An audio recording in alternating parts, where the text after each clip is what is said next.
ఆవులు గోవధ ఇంకా తప్పలేదు. అప్పట్లో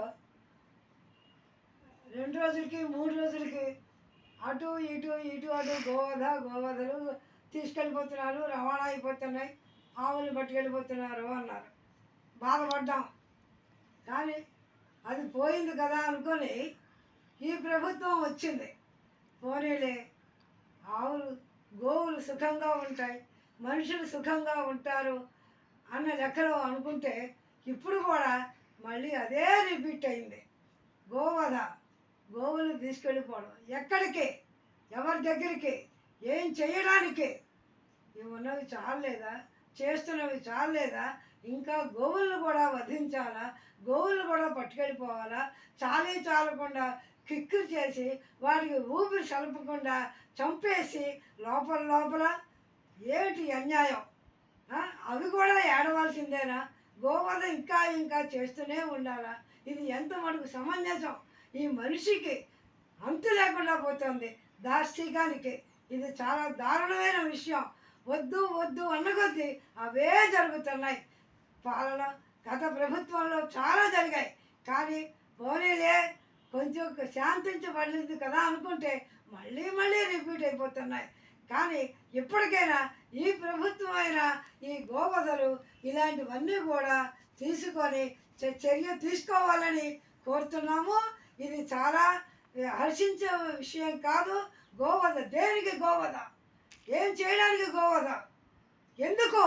ఈ తిన్నవి చాలట్లేదా? ఉన్నవి చాలట్లేదా? గోవులు కూడా నోరు లేని జీవాలు, గోమాత అంటారు. ఎందుకు? ఇంకా ఏం చేయాలని ఆంధ్ర రాష్ట్రాన్ని? ఇంకా తృప్తి తీరట్లేదా? ఇది ఏటి? ఇది ఆంధ్ర రాష్ట్రమా లేక ఇతర దేశాలా అని తల్లడిల్లిపోతున్నాం.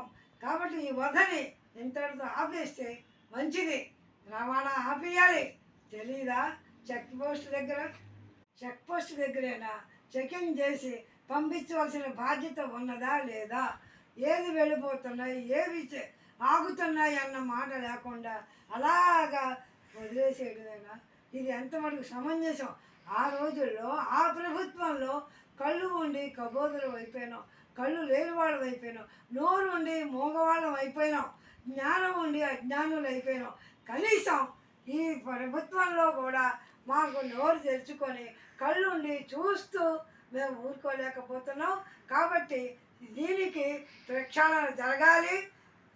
ఇంతటితోటి ఈ గోవధని ఆపేసి కఠినమైన శిక్ష పడాలి. ఎవరైతే గోవుల్ని ఇది చేస్తున్నారో వాళ్ళకి కఠినమైన శిక్ష పడాలి. అప్పటి వరకు మనశ్శాంతి అనేది ఉండదు. గోమాత అంటారు. గోమాత అంటే అర్థం ఏంటి? అందుకే ఇంతలాగా ఆంధ్ర ఏం జరుగుతుందో తెలియడం లేదు. ఎవరెవరు ఎక్కడ ఏం జరుగుతున్నాయో తెలియట్లేదు. కాబట్టి ఎప్పటికైనా ఈ ప్రభుత్వం కఠినంగా శిక్షించాలని మాలాంటి వాళ్ళందరం కూడా కోరుకుంటున్నాము. ఇది ఇంతటితో ఆపేయాలి. ఎక్కడికి? తల్లిలాంటి ఆవుల్ని పట్టుకుని వెళ్ళిపోయి ఏం చేస్తున్నారు, ఎవరికి ఇస్తున్నారు? ఇదంతా కావాలని ఒక కుట్రగా జరుగుతున్న విషయం ఇది. మేము తట్టుకోలేకపోతున్నాము. గోవధ ఆపేయాలి ఇంతటితోటి. బాబు చంద్రబాబు నాయుడు గారు, మీకు అనేకమైన నమస్కారాలు పెడుతున్నాం మా తరఫున, ఆంధ్ర రాష్ట్ర తరఫున. మీరు దయచేసి ఈ గోవధని ఆపేసి మాలాంటి వాళ్ళకి మనశ్శాంతిని ఇస్తారని, మాకు ఆనందాన్ని చేకూరుస్తారని మనసారా వేడుకుంటున్నాము.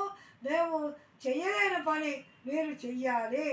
ఇంతటితో ఇక్కడితో ఆపేస్తారని మా ఆంధ్ర తరఫున, అందరి తరఫున మిమ్మల్ని మేము వేడుకుంటున్నాము. ఇది మీరు కఠినంగా ఇది తీసుకోవాలి. ఇది కఠినమైన శిక్ష వేయాల్సిన అవసరం ఇప్పుడు చాలా ఉన్నది.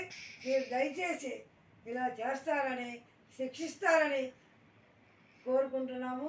మా బాధను అర్థం చేసుకోండి బాబు.